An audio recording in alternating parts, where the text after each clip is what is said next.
Assalamualaikum warahmatullahi wabarakatuh. Perkenalkan, nama saya Haji Yusuf Subaikat, utusan dari pesantren Miftahul Ulum pada program OPOP 2 Jabar 2021 ini.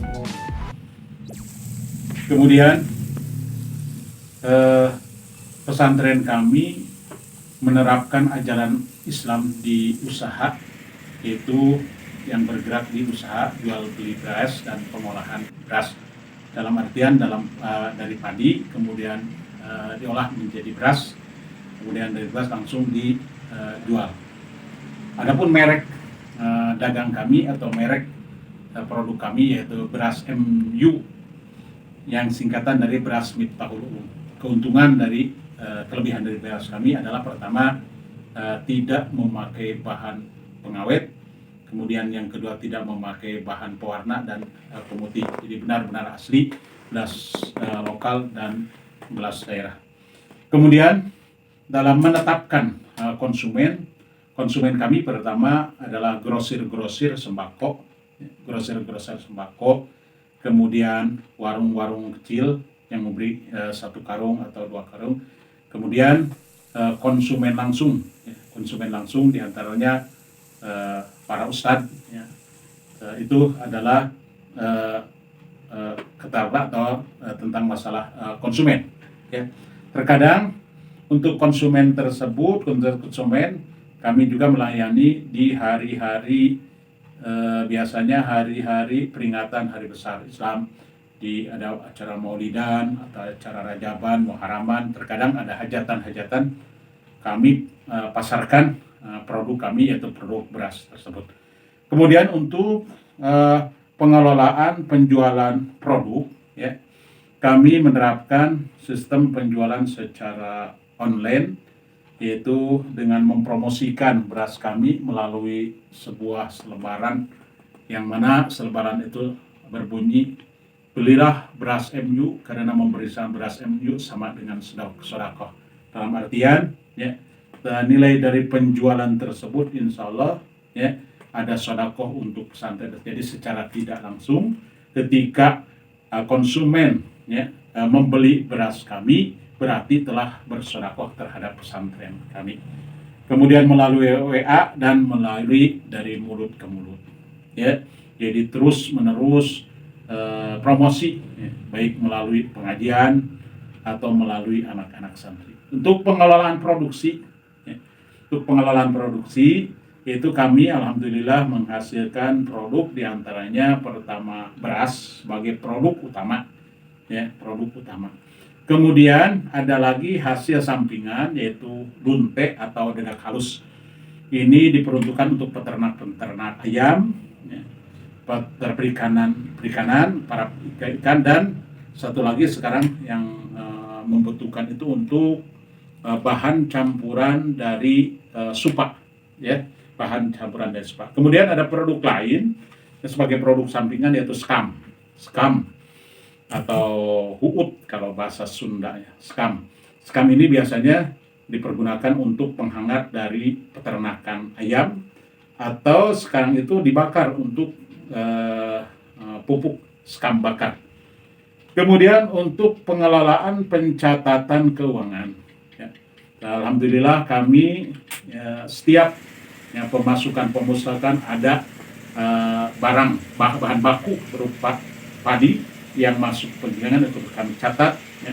Kami catat terus itu berapa harganya, apakah yang menjual itu terima di penggilingan atau mungkin kita dijual di sawah atau terima di penggilingan. Kemudian dengan harga yang beda, karena kalau di penggilingan kita tidak mengeluarkan lagi biaya untuk pikul dan untuk biaya pengangkutan, ya. Akan beda antara kita beli di sawah dengan beli di penggilingan, ya. Kemudian ada lagi nanti pemasukan, ya, pemasukan setelah beras tersebut digiling, padi tersebut digiling, berapa dari 1 kintal atau 1 ton itu menghasilkan berapa, luntenya menghasilkan berapa, berasnya menghasilkan berapa, skamnya menghasilkan berapa. Itu jadi pemasukan untuk badan usaha kami, ya. Setelah itu kami masukin ke gudang, nanti di gudang ada pencatatan lagi yaitu tentang penjualan, berapa beras yang dijual, harganya berapa, dan kredit atau biasanya di kredit atau secara kontan. Dalam mengelola karyawan, ya, di samping karyawan tetap, ya, sesuai dengan amanah kami juga melibatkan anak-anak santri, tetapi tidak menjadi pekerja pokok karena keterbatasan fisik dan waktu, sehingga kami cuma sebagai tenaga bantuan, ya, baik di bantuan nanti di penjemuran, karena kalau musim hujan itu sangat rawan, sehingga nanti di dalam proses pengumpulan kembali, ya, pengumpulan kembali gabah-gabah itu memerlukan tenaga yang cukup banyak. Kemudian paling diproses bantu-bantu untuk ngici, membersihkan beras, atau di pengepakan atau pengangkutan. Nanti diperbantukan lagi, ya, untuk santri nanti diperbantukan lagi ketika proses penjualan beras, penawaran-penawaran terhadap warung-warung, ya, meskipun itu bisa melalui WA. Kadang-kadang warung tersebut ada yang mempunyai telepon atau yang tidak, atau mungkin kami utus untuk yang hajatan-hajatan, apakah mereka itu perlu untuk beras atau tidak, ya. Itu pengelolaan karyawan. Alhamdulillah, sistem dari karyawan tersebut untuk penggilingan atau pengolahan atau penjemuran itu sistemnya sistem borongan per karung atau per kintal itu berapa, ya.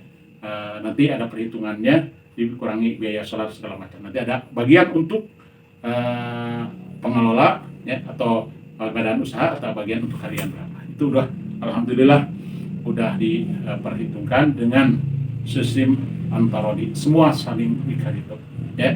Dan insya Allah, ya, kami menerapkan di penjualan beras ini adalah kejujuran, ya, atau kepercayaan, karena sesuai hadis Rasulullah Sallallahu Alaihi Wasallam, at-tajuru saduku, ya, ma'an nabina wasidikin wasuhada wasolihin, ya. Pedagang yang jujur itu nanti akan dikumpulkan peserta Nabi, ahli syahid, dan orang-orang soleh nanti di yaumil qiyamah. Alhamdulillah, ya, itulah mungkin sekilas tentang pesantren kami yang menjadi salah satu peserta OPOP 2021. Ya, mudah-mudahan pesantren kami semakin barokah dan pesantren oke. Atas nama peserta OPOP 2021, kami dari Pondok Pesantren Miftahul Ulum Herenceng Cidahu Sukabumi mengucapkan terima kasih kepada pemerintah, khususnya pemerintah Provinsi Jawa Barat, yang telah mengadakan program OPOP ini. Mudah-mudahan semua pesantren yang mendapatkan bantuan dari OPOP, mudah-mudahan barokah ada dalam